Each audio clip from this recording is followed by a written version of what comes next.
পূর্বের বিধায়ক মাননীয় শওকত মোল্লা মহাশয় এবং ভাঙড়ের অবজারভার, আমরা একটা জিনিস লক্ষ্য করেছি, দলের মধ্যে অনেক ক্ষোভ তাপ ছিল, অনেক অভিমান ছিল।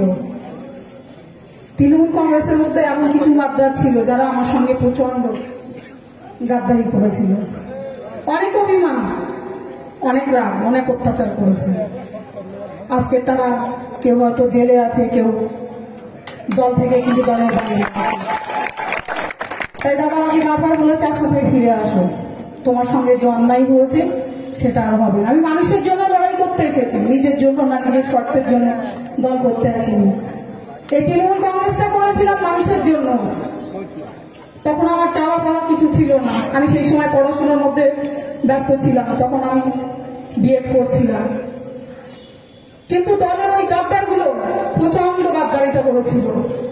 একজন একনিষ্ঠ কর্মীকে কিভাবে সম্মান দিতে হয়, তার অধিকার দিতে হয়, সেটা কিন্তু তারা দেয়নি।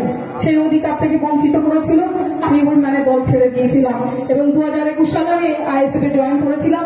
সেখানে মানুষের জন্য লড়াই করছি, আগামীতেও মানুষের জন্য লড়াই করব। শুধু দলের কাছে একটাই অনুরোধ করব, যারা গাদ্দার, যারা দুর্নীতিগ্রস্ত, তাদেরকে বিদায় দিতে হবে, এটাই আমাদের চাওয়া পাওয়া। আমি কিন্তু দীর্ঘদিন, সেই সময় আমাদের ভাঙড়ের এমএলএ ছিলেন রেজ্জাক মোল্লা, উনি কিন্তু মন্ত্রীও ছিলেন। সেই সঙ্গে আমাদের নামনু সাহেব ছিলেন, রহিমুল্লাহ থেকে শুরু করে ওয়াসিন্দা, আরো অনেকেই ছিলেন যারা আমাদের লড়াইয়ের সাথী ছিলেন। এবং কিছু গাদ্দারের বিরুদ্ধে তখন স্বচ্ছ ভাঙড় নামে একটা অভিযান আমরা চালিয়েছিলাম। আজ সেই স্বচ্ছ ভাঙড় সফল হতে চলেছে। তারা এখন কিন্তু নামবাবু আমাদের মধ্যে নেই, অধিবাবু আমাদের মধ্যে নেই, ওনারা কিন্তু বিদায় নিয়েছেন আমাদের থেকে। সবাইকে বিদায় নিতে হবে। শুধু একটা কথা বলবো, আপনার নীতিটাকে ঠিক রাখুন। আপনি ক্ষমতা পেয়েছেন বলে ক্ষমতা জোরে সবকিছু করে দেন, এটা কিন্তু ভুলে যাবেন না। বিচারক কিন্তু আছে, বিচার ঠিক একদিন হবে, আসলে বিচার হবে, হিসাবটা কিন্তু সেই দিন মিলিয়ে নিতে হবে। আজকে তার হিসাব হচ্ছে, যারা যেমন কর্ম করেছিল তেমন ফল পাচ্ছে। আরেকটা কথা সেই সঙ্গে বলবো, যারা দলটাকে ভালোবাসে তাদেরকে গুরুত্ব দিন।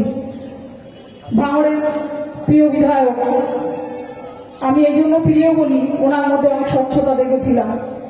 সেই সঙ্গে ওনাকে একটাই কথা বলবো, বেশি কিছু বলবো না, যারা আপনাকে ভালোবাসে, আপনার জন্য জীবন দিয়ে লড়াই করছে, তাদেরকে গুরুত্ব দিন, অবহেলা না করে ভালোবেসে কাছে রাখুন। সময় আছে এখনো, আপনি তাদেরকে ভালোবাসাটা দিন, এরকম অবহেলায় ফেলে রাখবেন না। দেখবেন আমার মতো অবহেলা পেতে পেতে সবাই কিন্তু একদিন আপনার ছেড়ে চলে যাবে, আপনি আর খুঁজেও পাবেন না।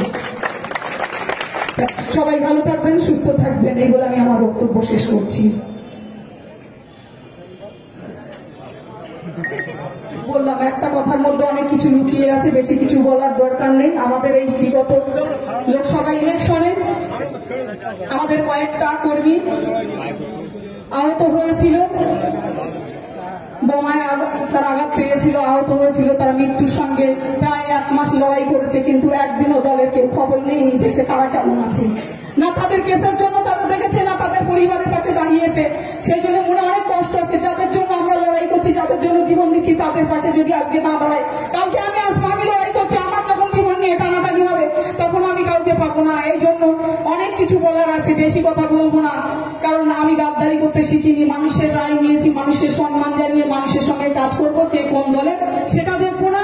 ভাঙড়বাসী সবসময় আমার কাছে গর্বের ছিল, আজও আছে, আগামীতেও থাকবে। ভাঙড়বাসীকে বুকে আগলে রাখবো, ভাঙড়বাসীর জন্য লড়াই করবো, স্বচ্ছতার সঙ্গে লড়াই করবো, নীতি আদর্শ বিক্রি করে নয়।